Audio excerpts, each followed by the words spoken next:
Assalamualaikum warahmatullahi wabarakatuh. Halo semua, jumpa kembali masih di subtopik mikroekonomi ke-10. Kali ini kita akan membahas konsep dasar pasar oligopoli dan perkenalan pada game teori. Kita belum akan mendiskusikan model dan perhitungan oligopoli di sini. Baik, kita kembali ke 5 karakteristik ini untuk mengetahui ciri persaingan di pasar oligopoli. Pertama-tama, tak seperti di pasar monopolistik, produk yang dijual di pasar oligopoli bisa bersifat homogen seperti di industri kimia, aluminium, atau minyak bumi contohnya. Sementara itu, contoh produk di pasar oligopolistik yang differentiated bisa dilihat misalnya pada industri airlines, mobil, atau seluler. Pasar oligopoli biasanya juga dicirikan dengan relatif sedikitnya perusahaan atau adanya perusahaan besar yang mendominasi di dalam pasar. Hal ini sebenarnya terjadi karena konsekuensi dari satu aspek terpenting di pasar oligopoli ini, yaitu barriers to entry yang tinggi, baik yang sifatnya alamiah maupun artifisial, bukan sekedar karena kurangnya jumlah pengusaha atau karena industrinya tidak menarik.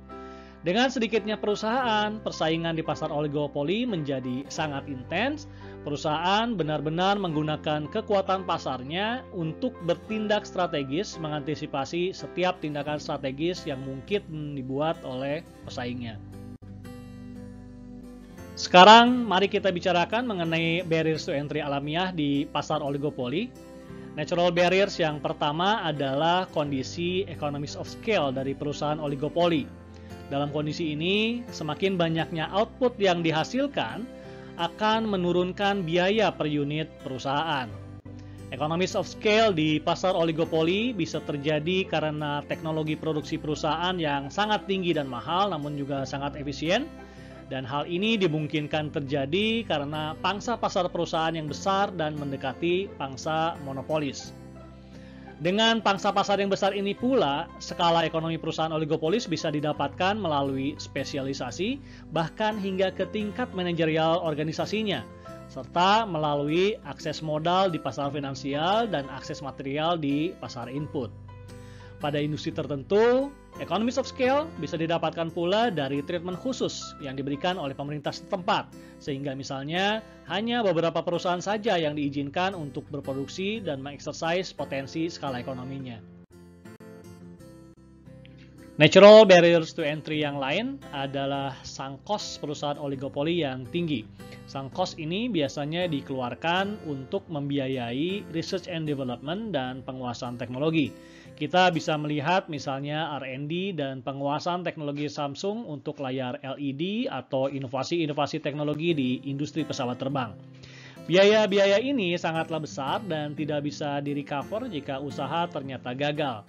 Oleh karena itu, wajar sunk cost menjadi penghambat besar bagi masuknya pelaku usaha baru ke dalam pasar.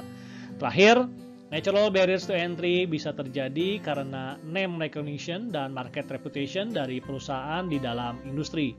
Hal ini umumnya sudah terbangun melalui proses yang lama dan juga sangat mahal, sehingga juga menjadi barriers yang sangat sulit untuk ditembus.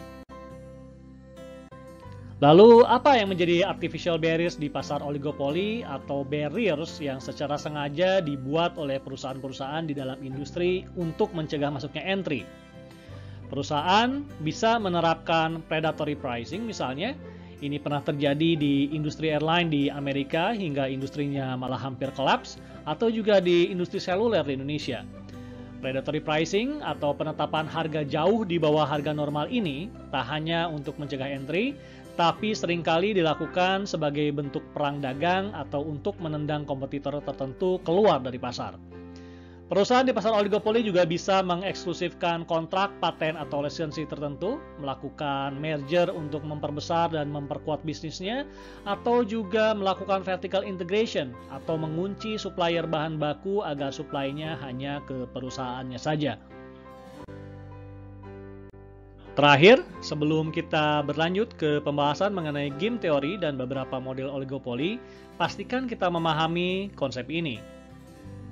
Dari pembahasan sebelumnya, kita tahu bahwa relatif sedikitnya perusahaan di pasar oligopoli menyebabkan persaingan antar perusahaan menjadi demikian erat dan ketat. ketika keseimbangan terjadi saat setiap perusahaan di pasar oligopoli melakukan tindakan terbaik berdasarkan pertimbangan atas tindakan terbaik yang dilakukan oleh kompetitornya, maka keseimbangan tersebut disebut sebagai Nash equilibrium. Demikian konsep dasar pasar oligopoli dalam konteks mikroekonomi. Ada dua keywords dari pembahasan singkat kita saat ini, yaitu natural and artificial barriers to entry serta Nash equilibrium. Berikutnya saya akan memperkenalkan konsep sederhana game teori dan beberapa kondisi equilibrium Nash di dalamnya. Dalam game teori, tentu unsur utamanya adalah game. Dan game ini memiliki unsur keputusan strategis karena ada pertimbangan aksi-reaksi dari masing-masing pihak. Untuk mengevaluasi game atau menentukan strategi yang paling optimal di dalam game, maka perlu diperhitungkan kemungkinan-kemungkinan payoff atau nilai yang dikaitkan dengan kemungkinan hasil yang didapatkan dari setiap kombinasi strategi yang ada. Oke, kita mulai dengan pilihan strategi yang paling umum, yaitu strategi dominan. Ini adalah dua contoh dari matrix payoff. Di kedua kasus, dua pilihan strategi bagi perusahaan A dan perusahaan B adalah beriklan atau tak beriklan. Sekarang kita coba perhatikan kasus yang pertama. Di baris pertama dan kolom pertama, angka 10 dan 5 menunjukkan bahwa payoff bagi perusahaan A adalah 10, payoff bagi perusahaan B adalah 5. Ini terjadi saat kedua perusahaan sama-sama memilih strategi beriklan. Sekarang jika perusahaan A beriklan sedangkan perusahaan B tak beriklan, maka payoff perusahaan A dan B masing-masing adalah 15 dan 0. Nah, pertanyaannya kemudian, manakah strategi yang paling optimal bagi perusahaan A dan perusahaan B? Untuk perusahaan A, kita bandingkan payoff jika perusahaan A beriklan atau tak beriklan. Kita bisa lihat, apapun strategi yang dipilih perusahaan B, payoff perusahaan A selalu lebih besar jika dia memilih beriklan, yakni 10 banding 6 dan 15 banding 10. Ini artinya perusahaan A memiliki strategi dominan, yaitu beriklan. Bagaimana dengan perusahaan B? Sama saja, untuk perusahaan B kita bandingkan payoff-nya saat perusahaan B beriklan atau tak beriklan. Kita bisa lihat pula, apapun strategi yang dipilih perusahaan A, payoff perusahaan B selalu lebih besar jika dia memilih beriklan, yakni 5 banding 0 dan 8 banding 2. Ini artinya, bagi perusahaan B, strategi dominannya juga beriklan. Karena keduanya memiliki strategi dominan, maka equilibrium bisa dipastikan akan terjadi di strategi beriklan dan beriklan. Equilibrium ini dikatakan sebagai Nash equilibrium. Kondisi Nash karena dicapai setelah masing-masing perusahaan mengambil strategi terbaik dengan memerhatikan kemungkinan strategi terbaik yang diambil oleh perusahaan lainnya. Dan kondisi equilibrium karena selain dari posisi ini, tak ada lagi kemungkinan yang lebih menguntungkan bagi kedua perusahaan. Bagaimana dengan kasus yang kedua? Di kasus ini, perusahaan A tidak memiliki strategi dominan. Beriklan menguntungkan perusahaan A jika perusahaan B juga beriklan. Tapi saat perusahaan B tak beriklan, strategi yang menguntungkan buat perusahaan A juga adalah tak beriklan. Meski demikian, karena perusahaan B tetap memiliki strategi dominan beriklan seperti sebelumnya, maka Nash equilibrium lagi-lagi akan terjadi di pilihan strategi beriklan. Kecuali jika perusahaan B bertindak irasional dan tak memilih strategi dominannya. Selain strategi dominan, ada pilihan strategi lain yang dimaksudkan untuk menghindari kerugian yang lebih besar. Strategi yang memberikan kerugian paling minimal ini disebut sebagai strategi maksimin. Perhatikan ilustrasi terkait pilihan perusahaan untuk berinvestasi atau tidak. Berikut ini. Perusahaan A di sini tidak memiliki strategi dominan, sementara perusahaan B strategi dominannya adalah investasi.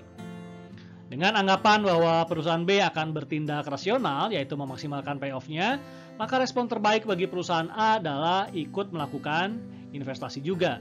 Sehingga Nash equilibrium adalah pada payoff 20-80. dan 10. Permasalahannya adalah bagaimana jika perusahaan B tidak bertindak rasional dan justru memilih tidak berinvestasi? Seandainya perusahaan A memilih investasi, maka dia akan merugi besar hingga minus 100, sementara perusahaan B mendapat payoff sama dengan 0. Menghadapi kemungkinan situasi seperti ini, perusahaan A bisa menggunakan strategi maksimin. Tujuannya bukan lagi mencari payoff terbesar, tapi mencari kerugian terkecil. Dengan strategi maksimin, maka pilihan teraman bagi perusahaan A adalah dengan memilih tidak berinvestasi. Meski tidak ada kemungkinan bagi perusahaan A untuk mendapatkan payoff, tapi maksimal kerugian yang mungkin dia derita sekarang hanya sebesar 10, bukan 100. Pada praktiknya, perusahaan A juga bisa memperkirakan probabilitas perusahaan B untuk bertindak rasional dan tindak rasional berdasarkan perilaku perusahaan B di waktu-waktu sebelumnya. Jika kemungkinan perusahaan B untuk bertindak irasional ini kecil, strategi maksimin yang optimal bagi perusahaan A mungkin adalah investasi. Tapi sebaliknya, jika probabilitas irasionalnya besar, strategi optimal bagi perusahaan A mungkin adalah tidak melakukan investasi.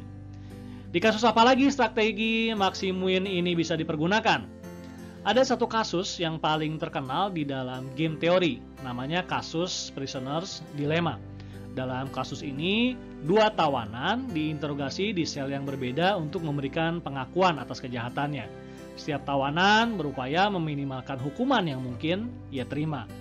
Dari matriks payoff ini bisa terlihat bahwa strategi maksimin kedua tawanan juga merupakan strategi dominan, yaitu untuk sama-sama mengaku atau confess. Strategi ini juga adalah Nash equilibrium. Payoff di pojok kanan bawah memberikan best outcome buat kedua tawanan, tapi bukanlah equilibrium karena setiap tawanan akan cenderung memilih untuk mengaku. Jika tawanan lainnya memilih tidak mengaku, ya maka ia bebas, tapi jika tawanan lain memilih mengaku juga, ia dan tawanan tersebut akan sama-sama dipenjara selama 5 tahun. Dalam konteks oligopoli, kasus Prisoner's Dilemma dapat muncul dalam kasus kartel dan kasus price rigidity pada penentuan harga. Kartel membatasi tingkat produksi anggotanya agar mendapatkan best outcome berupa harga tinggi produk di pasar. Akan tetapi, setiap anggota kartel cenderung untuk cheating dan berproduksi melebihi kuota karena akan jauh menguntungkan. Jika enforcement dalam kartel tidak terlalu kuat, maka strategi cheating atau overproduction ini akan menjadi Nash equilibrium. Dan dalam kondisi seperti ini, maka ada atau tidak adanya kartel menjadi sama saja. Dalam kasus price rigidity, kurva permintaan di pasar oligopoli memiliki patahan di tingkat harga sebesar P start. Tingkat harga ini rigid dan menjadi harga equilibrium Nash. Jika harga dinaikkan lebih tinggi dari P start, perusahaan lain tidak akan mengikuti, sehingga kurva permintaan di atas P start menjadi sangat elastis. Kenaikan harga malah berdampak terlalu besar ke penurunan permintaan. Sebaliknya, jika harga diturunkan lebih rendah dari P start, perusahaan lain akan cenderung mengikuti, sehingga kurva permintaan menjadi lebih inelastis. Di sini, turunannya harga tidak dapat menaikkan permintaan secara signifikan. Dengan demikian, kedua perubahan ini tak akan menguntungkan perusahaan karena kenaikan penjualan tidak terjadi. Oleh karena itu, harga cenderung rigid di P start. Baik, tuntas sudah pembahasan kita tentang konsep dasar persaingan monopolistik dan oligopoli, serta pengantar game teori yang merupakan subtopik ke-10 mikroekonomi kita. Silakan ditonton ulang jika penjelasan terlalu cepat atau jika ada bagian-bagian yang perlu di-highlight dan dicatat. Kita akan sambung pembahasan tentang persaingan oligopoli ini di video subtopik selanjutnya yang fokus berbicara tentang beberapa model dan perhitungan kasus oligopoli.